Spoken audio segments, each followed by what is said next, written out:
قرآن حکیم کو اللہ نے ایک ہی دفعہ لوح محفوظ سے آسمان دنیا کے اوپر نازل فرمایا. جس رات کا اللہ نے انتخاب فرمایا وہ یہی شب برات کا اللہ نے انتخاب فرمایا. پھر آسمان دنیا سے دنیا کے اندر اپنے نبی کی ذات کے اوپر جب اللہ نے قرآن کو نازل فرمایا تو رب نے اس رات کے لیے لیلۃ القدر اور شب قدر کا اللہ نے انتخاب فرمایا. اب یہاں 2 راتوں کا اللہ نے ذکر فرمایا. اب ان 2 راتوں کے اندر عبادت کی جاتی ہے, ان 2 راتوں کے اندر ریاضت کی جاتی ہے. چلے رمضان شریف کے مہینے کے اندر ویسے بھی انسان کا ذوق بنا ہوتا ہے, رمضان شریف کے مہینے کے اندر ویسے بھی دن کا روزہ رکھا جاتا ہے, وہ رمضان کی اپنی برکت ہے, فرض روزہ سمجھ کے اسے رکھا جاتا ہے.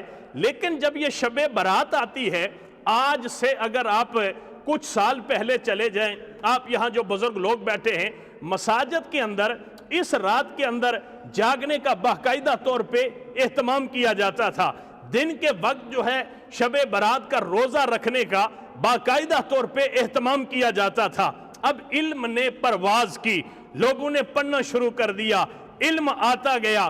علم دانوں نے آ کے یہ کہا کہ اس رات کے اندر جاگنے کا کہیں پہ کوئی ثبوت موجود نہیں ہے, اس دن کے اندر روزہ رکھنے کا کہیں پہ کوئی ثبوت موجود نہیں ہے, اس لیے کہ جس چیز کا اللہ کے نبی نے حکم ارشاد نہیں فرمایا, جس چیز کا ہمارے دین نے ہمیں اجازت نہیں عطا فرمائی, لہٰذا ہم وہ کام نہیں کریں گے. بعض لوگوں کی مساجد اس رات کے اندر عبادت کی وجہ سے آباد ہونی شروع ہو گئی.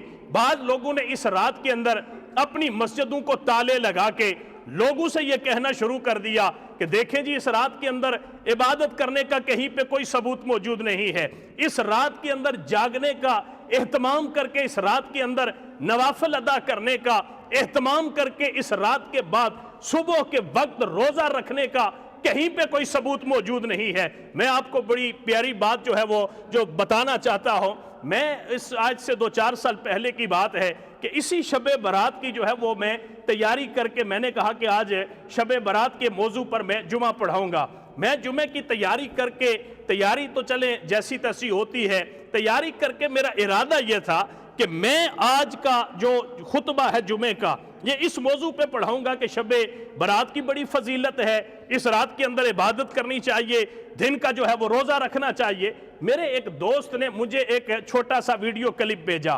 اب جو ویڈیو کلپ بھیجا وہ کسی عام آدمی کا نہیں تھا, ایک بہت بڑے مشہور و معروف عالم دین کا ویڈیو کلپ تھا, جس کے اندر وہ عالم دین یہ کہتے ہیں کہ دیکھیں جی اس رات کے اندر عبادت کرنا, اس رات کے اندر جاگنا, صبح کے وقت اٹھ کے روزہ رکھنا, میری نظر سے کہیں یہ نہیں گزرا کہ اس کے بارے میں کہیں کوئی حوالہ موجود ہو یا کہیں اس کا کوئی ذکر موجود ہو.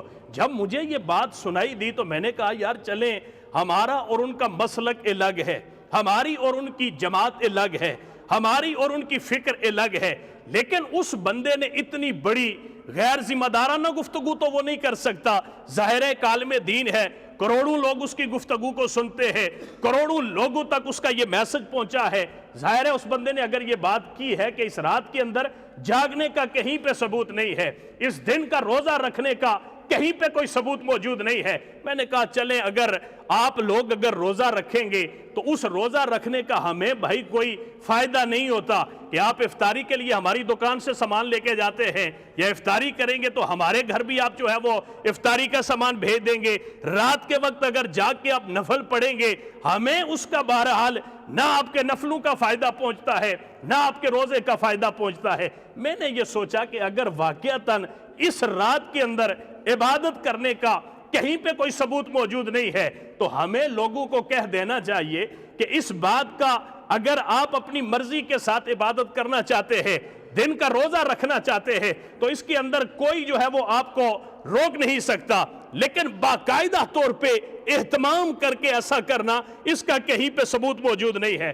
یقین جانیے کہ حدیث مبارکہ کی جو کتب ہے وہ 6 ہماری کتابیں ہیں جنہیں صحیح ستہ کہا جاتا ہے. 6 کتابیں ہیں جنہیں ہم حدیث کی مستند کتابیں مانتے ہیں.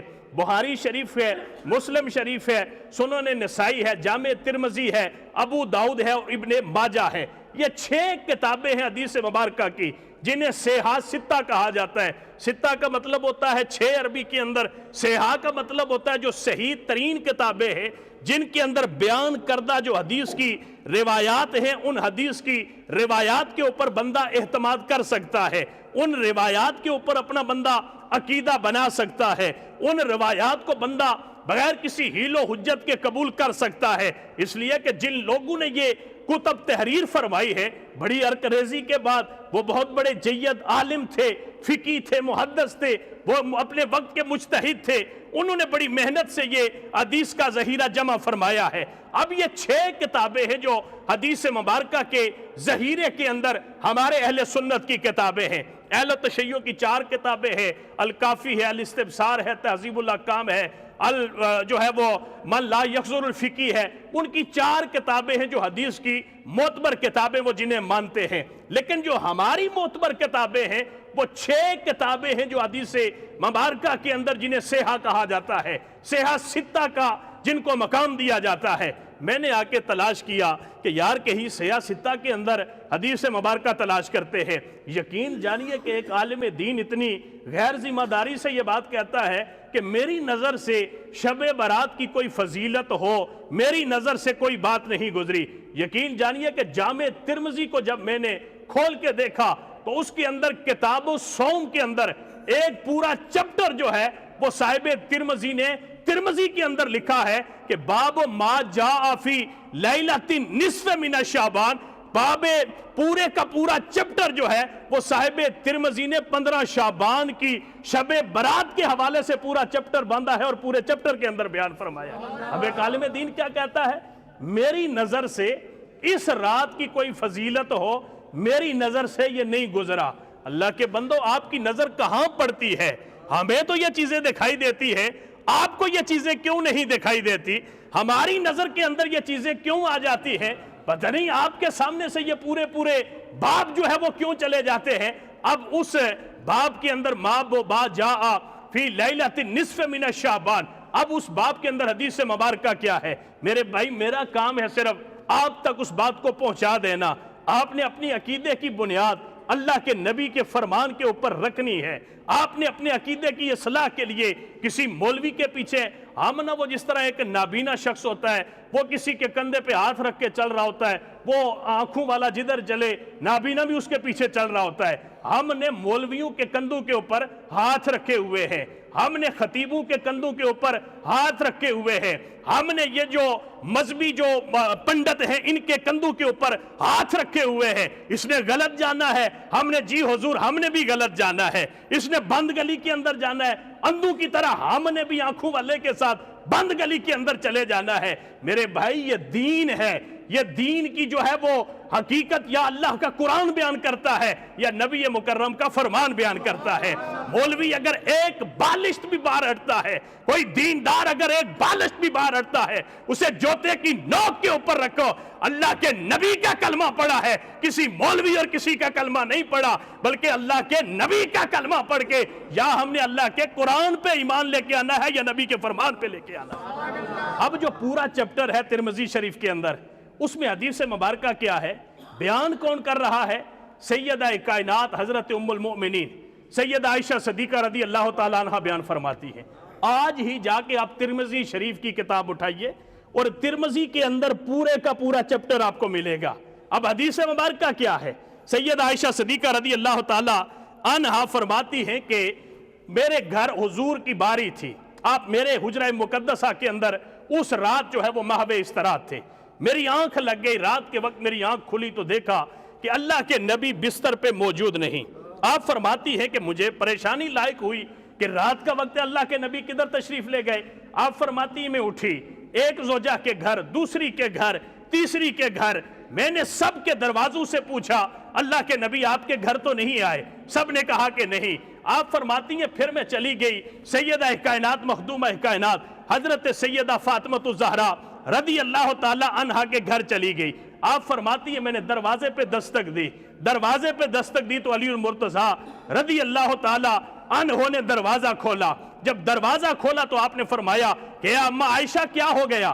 رات کے وقت اس اس وقت آپ ہمارے گھر کے اندر کوئی پریشانی ہو گئی؟ میں نے کہا کہ اے علی، وجہ یہ ہے کہ اللہ کے نبی آج میرے حجرہ مقدسہ کے اندر موجود تھے، رات کا یہ وقت ہے، میری آنکھ لگ گئی، جب میں نے آنکھ کھول کے دیکھا اللہ کے نبی بستر پہ موجود نہیں تھے، میں اٹھ کے تلاش کرتی کرتی آپ کے گھر آ گئی ہو۔ آپ فرماتی ہیں کہ حضرت علی المرتضیٰ رضی اللہ تعالی عنہ نے فرمایا اگر وہ کسی زوجہ کے گھر بھی نہیں ہے، ہمارے گھر بھی نہیں آئے، تو یقیناً اللہ کے نبی جنت البقیع کے اندر موجود ہوں گے۔ آپ فرماتے ہیں کہ ہم باہر نکلے، اور باہر نکل کے جب نگاہ اٹھائی علی نے، وہ بندہ ہونا آنکھوں والا تو اسے یہ ساری چیزیں دکھائی دیتی ہے۔ آپ فرماتے ہیں علی نے نگاہ اٹھائی، کہا عائشہ جنت البقیع کا نور یہ بتا رہا ہے کہ اللہ کے نبی جنت البقیع کے اندر موجود ہیں۔ اب یہ بات کریں تو لوگ کہیں گے یہ بات تو جذبات کے اندر ہے۔ میرے بھائی، صحابہ کا عقیدہ تھا اللہ کے نبی جس گلی سے گزرتے ہمیں پتہ چل جاتا تھا کہ یہاں سے اللہ کے نبی کا گزر ہوا۔ لوگ پوچھتے وہ کیسے؟ کہا اللہ کے نبی کے جسم مبارک سے جو خوشبوؤں کے حلے آیا کرتے تھے، ہمیں ان حلوں سے پتہ چلتا تھا کہ اللہ کے نبی کا گزر یہاں سے ہوا۔ سیدہ عائشہ صدیقہ رضی اللہ تعالی عنہا فرماتی ہے کہ گھر کے اندر میری سوئی گر جاتی ہے، اندھیرا کمرہ ہے، اللہ کے نبی گھر میں تشریف فرما ہوتے ہیں، آپ نے دروازہ کھول کے جو ہی اپنا چہرہ مبارک سامنے فرمایا، آپ کے چہرے کی روشنی اتنی تھی کہ وہ سوئی زمین پہ گری ہوئی مجھے نبی کے چہرے کے نور کی برکت کی وجہ سے دکھائی دینی شروع ہو گئی۔ میرے بھائی، صحابہ یہ فرماتے ہیں کہ اللہ کے نبی کی مجلس کے اندر ہم جب بیٹھتے تھے تو سر جھکا کے بیٹھتے تھے، لیکن اللہ کے نبی جب کسی بات کے اوپر مسکراتے تھے تو مسکرانے کی وجہ سے جب در و دیواروں کے اوپر مسکرانے سے نور کے شعلے پڑتے تھے تو ہمیں اندازہ ہوتا تھا اللہ کے نبی مسکرا رہے ہیں۔ حضرت علی المرتضیٰ نے فرمایا اے عائشہ جنت البقیع کا نور بتا رہا ہے کہ اللہ کے نبی اس وقت جنت البقیع کے اندر تشریف فرما ہے۔ آپ فرماتے ہیں ہم چلے گئے، علی میرے ساتھ، فاطمہ میرے ساتھ، حسنین میرے ساتھ، ہم جنت البقیع میں گئے، وہاں پہ دیکھا کہ اللہ کے نبی سر مبارک سجدے میں رکھ کے زاروں کے تارا پرو رہے ہیں۔ آپ فرماتی ہے کسی کی جرت نہیں ہوئی کہ آگے بڑھ کے اللہ کے نبی کو سجدے سے ہٹاتا۔ کافی انتظار کے بعد، انتظار بسیار کے بعد حضرت سیدہ فاطمہ الزہرا رضی اللہ تعالی عنہ آگے بڑھی اور آپ نے کہا ابا جان کسی نے تنگ کیا ہے، کسی نے تکلیف پہنچائی ہے، یا اللہ کی طرف سے کوئی وحی نازل ہوئی ہے؟ آپ رات کے وقت یہاں اس حالت کے اندر کیوں تشریف فرما ہے؟ اللہ کے نبی نے ان سے بھی فرمایا کہ اپنا سر سجدے کے اندر رکھو، اللہ سے معافی کا سوال کرو۔ آپ نے فرماتی ہم نے بھی سر سجدے میں رکھ لیا۔ اللہ کے نبی نے سر مبارک سجدے سے اٹھایا، دعا فرمائی، دعا فرمانے کے بعد فرماتے ہیں کہ اے عائشہ، اے علی اے عائشہ تو کیا سوچ رہی تھی کہ میں نے تیری باری کے اندر خیانت کر دی ہے اور یہاں آ گیا ہو؟ اے عائشہ جو آج کی رات ہے، آج کی رات کے لیلۃ النصف من الشعبان، آج کی رات کے 15ویں شعبان کی رات ہے، اور آج کی رات ان اللہ یغفر لأکثر من عدد شعر بنی کلب، آج کی رات اللہ بنو کلب قبیلے کی جتنی بکریاں ہیں، ان بکریوں کے جسم پہ جتنے بال ہیں، اللہ ان بالوں سے بھی زیادہ اپنے گناہگاروں کی بخشش فرماتا ہے۔ پتہ نہیں یہ مولوی کہاں سے حوالے تلاش کرتے ہیں، پتہ نہیں یہ کہاں روایات تلاش کر رہے ہوتے ہیں۔ حضرت علی بیان کردہ روایت ابن ماجہ جو سیاہ ستہ کی کتاب ہے، آپ فرماتے ہیں لوگوں اس رات قوموا لیلہا وصوموا نہارہا، یہ رات اتنی بابرکت ہے جس کے بارے میں اللہ کے نبی نے فرمایا کہ اس رات بندے کے نامہ اعمال پیش ہوتے ہیں، بندے کی پورے سال کی بجٹ کی لسٹ تیار ہوتی ہے۔ آپ فرماتے ہیں میرا دل یہ کرتا ہے رات کے وقت نام پیش ہو تو پھر بھی میں عبادت کے اندر ہو، دن کے وقت نام پیش ہو تو پھر بھی میں عبادت کے اندر موجود ہو۔ اسی لیے حضرت علی المرتضیٰ فرماتے ہیں کہ قوموا لیلہا وصوموا نہارہا، اس رات کے اندر جاگ کے عبادت کیا کرو، دن روزے کے ساتھ گزارا کرو، باقی مرضی آپ کی ہے، رکھیں نہ رکھیں، مسجد آباد کریں نہ کریں، عبادت کریں نہ کریں، ریاضت کریں نہ کریں، اللہ ہم سب کو عبادت کا جذبہ عطا فرمائے۔ یہی بچی کھچی 2-4 راتیں تھی، شب برات تھی، شب معراج تھی، لیلۃ القدر تھی، لوگ آ کے مسجدوں کو آباد کرتے تھے، چلے کسی کی اللہ جو ہے وہ قبول فرما لیتا تھا۔ اب ہم مولویوں نے کہنا شروع کر دیا اس کا ثبوت بھی کہیں نہیں ملتا، اس کا ثبوت ہی کہیں نہیں ملتا۔ لوگ کہتے شکر ہے چلو محلے میں سال کے اندر 2 دفعہ جانا پڑتا تھا، اب وہ بھی ثبوت کہیں نہیں ہے، وہ دن بھی ہمارے فارغ ہو گئے، اب وہ بھی ہم نے گھر کے اندر گزارنے ہیں۔ عبادت رب کی کرنی ہے، اللہ سے نماز کی پڑھنے کے بعد معافی مانگنی ہے، وہ جس رات کے اندر کرے اللہ قبول فرماتا ہے، روزہ جس دن کے اندر رکھے اللہ قبول فرماتا ہے۔ لیکن کچھ راتوں کے پیکج ہوتے ہیں، کچھ دنوں کے خاص پیکج ہوتے ہیں، وہ پیکج بندہ لگوا لے تو پورا سال آسانی سے گزر جاتا ہے۔ وآخر دعوانا ان الحمدللہ رب العالمین۔